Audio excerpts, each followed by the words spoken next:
Salam sejahtera saudara yang kekasih di dalam nama Tuhan Yesus Kristus. Kembali kita bertemu dan kita akan terus melanjutkan pemikiran kita mengenal Allah. Allah segala Allah. Nah, itu bagian subtema yang mau kita pikirkan. Allah segala Allah. Di dalam kitab Yesaya pasal ke-44 ayat yang ke-6 Tuhan berkata seperti ini. Beginilah firman Tuhan Raja dan Penebus Israel, Tuhan semesta alam. Akulah yang terdahulu dan akulah yang terkemudian. Tidak ada Allah selain daripadaku. Ayat 8. Janganlah gentar dan janganlah takut. Sebab memang dari dulu telah kukabarkan dan kuberitakan hal itu kepadamu. Kamulah saksi-saksiku. Adakah Allah selain daripadaku? Tidak ada gunung batu yang lain. Tidak ada ku kenal. Di dalam Keluaran pasal 20 tentang 10 hukum Tuhan mengatakan, jangan engkau membuat ilah lain di hadapanku dalam bentuk apapun karena Tuhan tidak rela. Nah saudara, ketika kita memikirkan bagian ini, Yesaya menulis sebetulnya apa yang dikatakan tentang pengharapan bagi Israel. Yang sekalipun pada posisi atau zaman Nabi Yesaya, Israel sedang terpuruk, sedang dihukum dan banyak yang murtad. Tetapi pengharapan tetap muncul dan Yesaya bernubuat tentang bagaimana curahan berkat Tuhan, Roh Kudus yang akan turun ke atas mereka, sehingga memenuhi seluruh kehidupan mereka dan berkat sampai ke atas anak cucunya. Dan itu kemudian kita tahu digenapi di dalam Kisah Rasul ketika hari Pentakosta. Maka pencurahan Roh Kudus begitu luar biasa menjadi penggenapan dari janji Allah. Nah, oleh karena itulah orang-orang Israel perlu jaminan yang lebih akurat lagi, jaminan yang lebih kuat lagi. Bukan apa kata mereka tentang Tuhan, tetapi bagaimana Tuhan mengatakan tentang dirinya kepada mereka. Ya, yang satu ada berkata, katanya ayat yang kelima dari bacaan Yesaya 44. Aku kepunyaan Tuhan, yang lain menyebut diri dengan nama Yakub, lalu yang lain tulis di tangannya kepunyaan Tuhan, lalu menggelar di dirinya namanya Israel, dan bla bla bla bla bla. Seluruh struktur agama, seluruh struktur keyakinan yang coba mereka bangun, ya, begini dan begitu, maka Tuhan hanya mengatakan, aku yang terdahulu, aku yang terkemudian. Tidak ada Allah selain daripadaku. Ya. Oleh karena itu dia ingin mengatakan kepada orang-orang Israel, bagaimana orang Israel harus mengacu atau mengarahkan imannya hanya kepada Allah yang hidup itu. Orang Israel tidak boleh lari ke kiri, tidak boleh lari ke kanan, tidak boleh mempunyai pemikiran-pemikiran yang lain lagi selain kepada Allah yang telah menyatakan diri, yang berkarya dengan cara yang luar biasa, yang telah membawa mereka keluar dari Mesir, dari tanah perbudakan, masuk ke dalam perjanjian. Allah yang sudah memberikan jaminan pemeliharaan kepada mereka. Allah yang tidak pernah ingkar janji. Nah, Allah itulah yang menuntut kepada orang Israel supaya orang Israel memandang dan melihat dia. Dan harusnya lah orang-orang Israel menjadi saksi daripada Allah itu. Karena Allah adalah Allah yang hidup. Nah, sekarang kita akan memikirkan saudara. Allah adalah Allah. Artinya apa? Nah, ini saya ingin mengajak saudara untuk melihat Allah adalah Allah yang ada pada dirinya. Allah ada bukan karena yang lain ada. Allah ada tidak bergantung kepada apapun juga. Yang lain ada karena Allah ada. Tetapi Allah ada bukan karena yang lain ada. Artinya Allah ada pada dirinya tidak bergantung kepada pengakuan kita. Ini sudah pernah saya singgung di awal kita mengenal Allah. Ia tidak bergantung kepada pengakuan kita sehingga dia menjadi Allah. Maka di situ dirontokkan, digugurkan segala konsep-konsep keagamaan. Allah ada pada dirinya. Nah, ini menjadi satu bagian penting juga yang harus kita pikirkan sama-sama. Pemahaman keyakinan kita kepada Allah yang berdaulat itu, keyakinan kita kepada Allah yang hidup itu adalah Allah yang bukan menjadi Allah karena kita akui. Jadi saudara mau ngaku dia Allah apa tidak ngaku dia Allah, Allah tidak berkurang hanya karena saudara sangkal dan tidak bertambah hanya karena saudara akui. Allah tidak menjadi lebih hebat hanya karena saudara percaya kepada dia. Karena Allah adalah Allah yang berdaulat. Di dalam daulatnya dia menyatakan ketetapan-ketetapannya. Dan dia tidak bisa menggugat apapun yang dikerjakannya. Karena dia Allah yang hidup itu. Nah, oleh karena itu, Allah yang adalah Allah, Allah yang ada pada dirinya, harus dipahami sebagai Allah yang berdaulat penuh di tengah-tengah kehidupan manusia. Allah adalah Allah karena apa? Karena ia adalah Allah yang menguasai semuanya. Ia bukan hanya ada pada dirinya dan tidak bergantung kepada apa yang ada. Tetapi segala yang ada di bawah kendali dan kekuasaannya. Ya, karena ia menguasai semuanya. Kita sudah membicarakan Allah yang maha kuasa itu. Oleh karena itu saudara, Ia menguasai segala-segalanya, segala-galanya ada di tangan dia, di bawah kendali dia. Allah adalah segala ada. Karena Allah apa? Segala yang ada karena dia, seperti yang kita katakan tadi, maka dialah Allah itu. Jadi, kita sampai pada satu kesimpulan sederhana dulu kita buat. Allah adalah Allah, bukan Allah karena kita sebut dia Allah. Allah adalah Allah, bukan Allah yang bergantung pada kita. Allah adalah Allah, bukan Allah yang hasil sebuah olah pikir dari sistem sebuah agama. Allah adalah Allah, Allah yang menyatakan dirinya. Allah adalah Allah, Allah yang memberitahu siapa dia, yaitu dia yang terdahulu, tetapi dia yang terkemudian. Perjanjian baru memakai istilah dia Alfa dan dia Omega. Tidak ada selain daripada dia yang namanya Allah. Sementara Allah yang maksud mana ini yang Tuhan maksudkan? Alkitab memakai huruf Allah besar, Allah kecil begitu ya. Sehingga Allah kecil atau ilah-ilah ini yaitu adalah ilah-ilah ciptaan yang menyeleweng.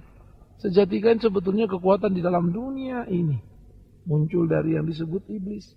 Dan iblis adalah ciptaan Tuhan, yaitu malaikat yang tadinya diciptakan baik, tetapi kemudian melakukan semacam pelecehan kepada kepercayaan yang sudah diberikan, mengakibatkan kepada sebuah penyelewengan, kehilangan kemuliaan, dan dia terbuang, terpuruk di dalam kehidupannya, sehingga dia menjadi malaikat yang jahat yang kita sebut iblis. Maka ia ada bukan karena ia ada Tuhan mengadakannya, tetapi dalam keberadaannya sebagai malaikat ia memberontak, ia membuat kesalahan dan ia meninggalkan Tuhan. Nah, ini perlu kita sadari sama-sama. Jadi saudara yang kekasih, di bagian ini kita melihat, di bagian ini kita memperhatikan bagaimana ia sudah membuat satu kefatalan, kerusakan di tengah-tengah kehidupannya sendiri. Sehingga ia menjadi salah karenanya. Kan begitu. Nah, oleh karena itu saudara yang kekasih, di tengah-tengah pergumulan-pergumulan seperti inilah kesadaran keyakinan kita kepada Allah menjadi satu kesadaran keyakinan yang bulat, yang harus kita pegang teguh di tengah-tengah kehidupan kita itu sendiri. Jadi kita tidak bisa bermain-main dengan kebenarannya. Kita tidak bisa menjadi salah di dalam pemahaman kita. Kita tidak bisa bermain-main dengan mencari ilah-ilah lain. Karena ini, ia adalah ciptaan yang menyeleweng. Sama seperti kita ciptaan. Cuma yang satu diciptakan di dalam alam roh. Kita dengan memiliki tubuh jasmani. Tetapi status sebagai ciptaan sama. Karena itu kelewatan kan. Kalau kita menyembah kepada ilah-ilah itu. Allah-Allah kecil itu. Itu sebab Tuhan menjadi marah. Dan Tuhan tidak rela untuk hal itu dilakukan. Nanti bagian ini akan kita dalami lagi. Yang kemudian kedua adalah kita pikirkan Allah adalah pengilahian diri.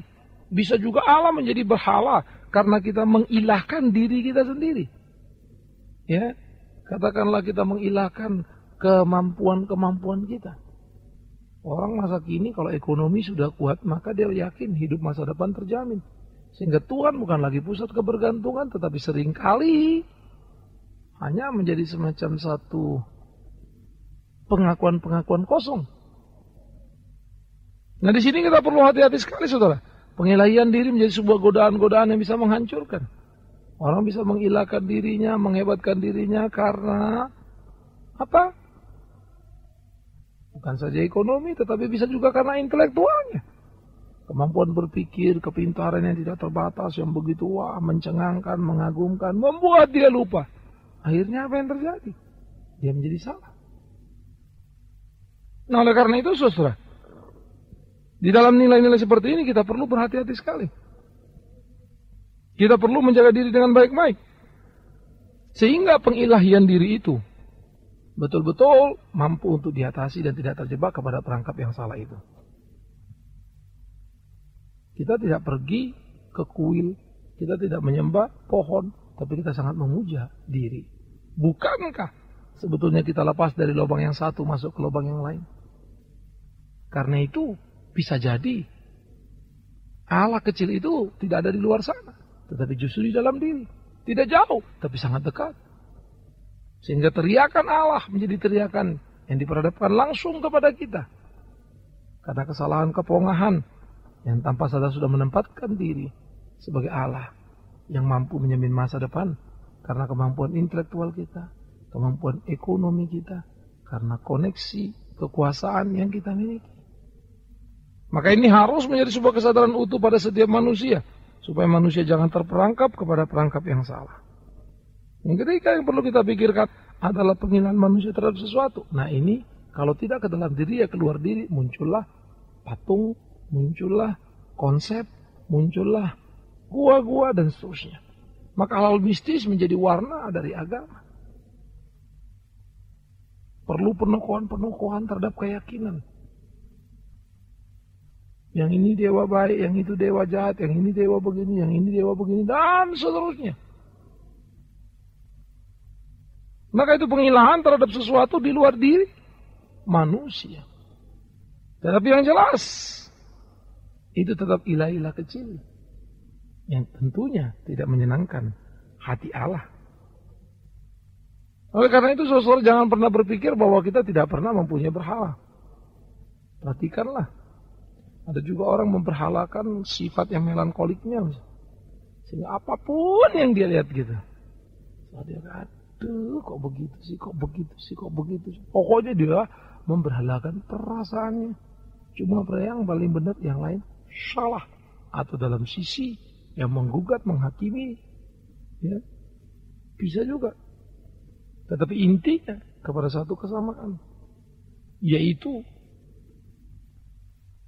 berhala. Ilah-ilah.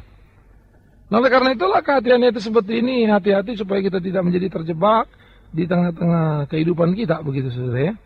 Nah, kemudian bagian berikut yang perlu kita pikirkan sama-sama. Maka Allah segala apa, itu maksudnya mau seperti apa? Allah segala Allah adalah pertama dia adalah Allah yang mengatasi segala sesuatu. Sehingga ia tidak rela disamakan seperti yang sudah saya katakan di depan tadi. Maka kita Keluaran pasal 20 di mana ketetapan-ketetapan Tuhan katakan menyangkut hakikat dia sebagai Allah itu sangat kuat dan sangat akurat. Tak boleh bikin apapun yang menyerupai apapun dan kemudian menyembah dia dengan cara apapun bagaimanapun. Tuhan tidak mau disamakan. Karena yang dilakukan manusia adalah sebuah penghinaan kepada Tuhan. Karena mereka menyembah bukan yang menghidupkan, tetapi menyembah kepada kematian. Karena dianggap manusia tidak sedang melakukan apa yang Tuhan mau. Tapi manusianya melakukan apa yang mereka mau. Nah, oleh karena itu perlu hati-hati dong. Supaya kita tidak terjebak pada perangkap yang salah, saudara. Kita perlu berhati-hati. Ya kan? Allah itu Allah yang mengatasi segala apapun. Bagaimana mau disamakan dengan apapun? Karena itu Tuhan tidak mau.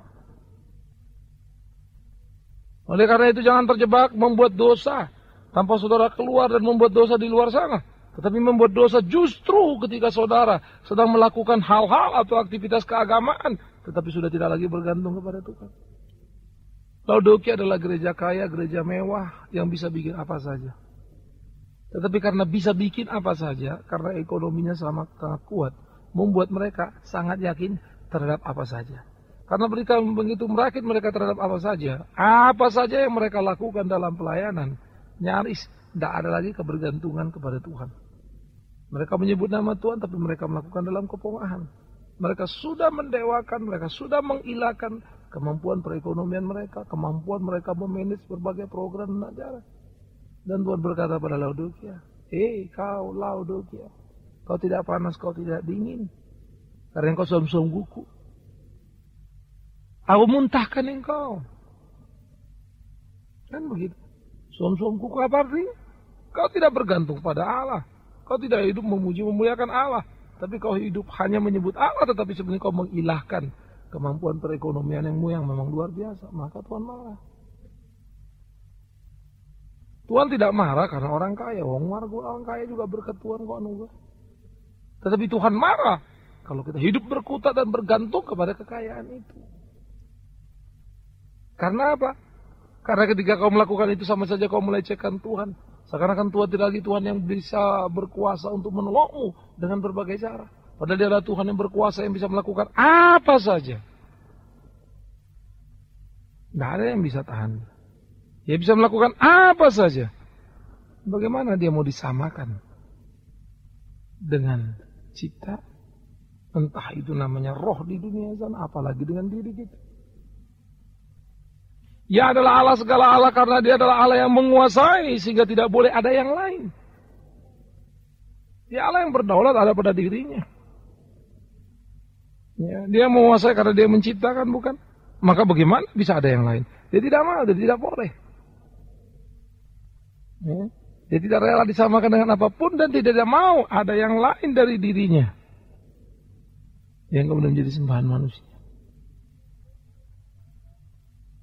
Tidak ada yang lain karena apa? Karena dia yang menguasai alam semesta. Oleh karena itu saudara sebenarnya sangat menarik untuk kita pikirkan bersama-sama di tengah-tengah godaan zaman yang semakin menggila. Zaman modern yang mengukur segala sesuatu justru dengan hakikat yang bisa diukur dengan mata. Zaman modern yang selalu mengukur segala sesuatu yang hanya mau mengukur dengan apa yang bisa ditangkap oleh akal manusia. Sehingga itu membuat kita alpa, membuat kita lupa bahwa dia Allah segala Allah yang melintasi ruang dan waktu. Allah segala Allah yang berdaulat penuh. Allah segala Allah yang bisa melakukan apapun yang dia mau. Allah segala Allah yang tidak layak untuk disamakan dengan apapun. Dan tidak boleh ada yang lain apapun yang menyebut diri Allah. Oleh karena itulah ketika Paulus pergi di Athena, dia berdebat dengan orang-orang di Athena, di Areopagus, satu tempat perdebatan. Sehingga mereka mengatakan, hei kalau kemari datang hanya bicara hal yang baru, kami gak ada waktu buat yang lama-lama, ulang-ulang gitu ya. Wow, ini tantangan berat ini, artinya kalau mau khotbah di sana, khotbah yang fresh. Berita baru kan gitu. Kita pikir-pikir mau berita baru apa? Mau bawa apa? Tetapi di Athena, Paulus berteriak dengan cara yang luar biasa. Dan memulai dengan kalimat yang sangat mengagumkan. Aku melihat kalian berkata dan menulis kepada Allah yang tidak dikenal. Aku ingin beritakan itu tentang dia kepada kalian. Dia bisa dikenal. Wow, masuknya luar biasa saudara-saudara. Paulus itu pula yang berkata bahwa Allah tidak tinggal di dalam kuil buatan tangan manusia. Karena dia Allah yang melintasi segala apa yang bisa diukur. Ya Allah yang mengatasi, ya Allah yang menguasai, ya Allah yang melintasi. Karena itu siapa yang bisa mengurung dia? Siapa yang bisa menangkap dia? Memasukkan di dalam pikirannya, lalu semau-maunya menindas Allah dalam otaknya. Inilah Allah, padahal itu pikirannya. Inilah Allah, padahal itu keyakinan keagamaannya. Inilah Allah, padahal itu sesuatu yang salah, yang belum tentu tepat sesuai dengan apa yang dibicarakan Allah. Tetapi inilah Allah, karena memang ada pelecehan dan keinginan untuk merebut atau bahkan mengkudeta Allah. Dan itulah agama. Oleh karena itu kita perlu hati-hati dalam hidup kita. Supaya jangan di dalam kerangka beragama kita justru menjadi orang yang tidak bertuhan. Dalam kerangka beragama kita saling caci maki dan saling menjatuhkan. Dalam kerangka beragama kita terjebak pada perangkap-perangkap yang salah. Karena itu biarlah saudara. Sungguh-sungguh Tuhan itu menjadi Tuhan yang hidup di dalam hidup kita dan menghidupi seluruh kehidupan kita. Supaya kita sungguh-sungguh menjadi orang-orang yang takut akan Dia. Yang boleh terus-menerus melakukan apa yang menjadi kehendaknya. Sehingga kita tidak menjadi salah karenanya. Allah adalah Allah. Biarlah kita hidup bergantung dan berharap kepada Dia. Untuk sepenuhnya menjadi pelayan-pelayannya. Allah adalah Allah. Bukankah itu menjadi sesuatu yang cukup bagi kita sebagai orang percaya? Membanggakan, menyenangkan. Bahwa Tuhan menyatakan kemuliaan sebagai Allah lewat kita. Karena itu sudah pada tempatnya. Output dari diri kita atau aplikasi atau apa yang kita lakukan seharusnya sejalan dengan apa kriteria yang ditetapkan Tuhan. Semuanya dia kita.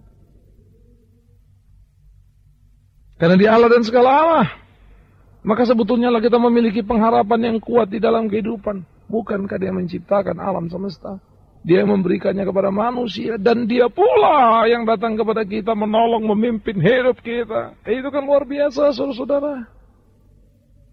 Karena dia Allah segala Allah. Bagaimana kita bisa berkata, aku sepi, sendiri, sunyi. Tidak ada yang peduli aku. Karena mungkin. Dia Allah segala Allah yang mengerti perasaan anak manusia ciptaannya.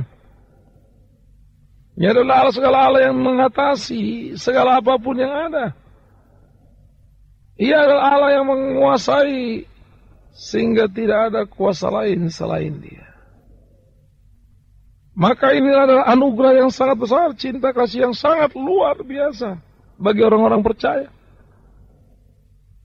Karena itu kita tidak boleh menghina diri kita dengan berbagai ketakutan-ketakutan yang salah, yang berkelanjutan, yang membuat kita histeris. Takut adalah normal karena perasaan kemanusiaan. Yesus saja takut di Taman Getsemani.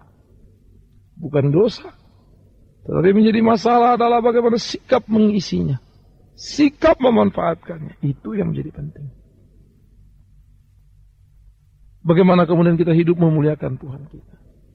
Saudaraku yang kekasih, Allah, segala Allah, menuntut kepada kita untuk selalu hidup bergantung dan percaya kepada Dia. Karena itu jangan lari. Jangan gentar. Jangan takut. Dia mengatasi apapun yang ada dalam dunia. Kalau ala-ala kecil itu, setan-setan itu mungkin mensuplai, mengirim berbagai persoalan. Jangan lupa. Apapun yang terjadi di dalam kehidupan tidak pernah terjadi kalau bukan seizin Tuhan. Allah, segala Allah. Karena itu berarti menjadi satu jaminan yang sangat solid, sangat kuat bagi kita.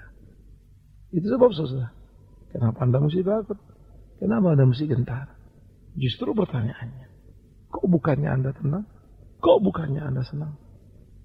Bukankah Allah adalah Allah segala Allah? Dan kita tidak perlu menjadi kecewa dan takut di tengah kehidupan kita. Karena Allah adalah segala Allah. Allah yang hidup, yang menuntun dan memimpin kita. Allah adalah segala Allah. Dia berserta dengan engkau. Dia berserta dengan aku. Dia berserta dengan kita. Di mana saja. Biar namanya dimuliakan. Diagungkan. Ditinggikan. Terpujilah nama Tuhan.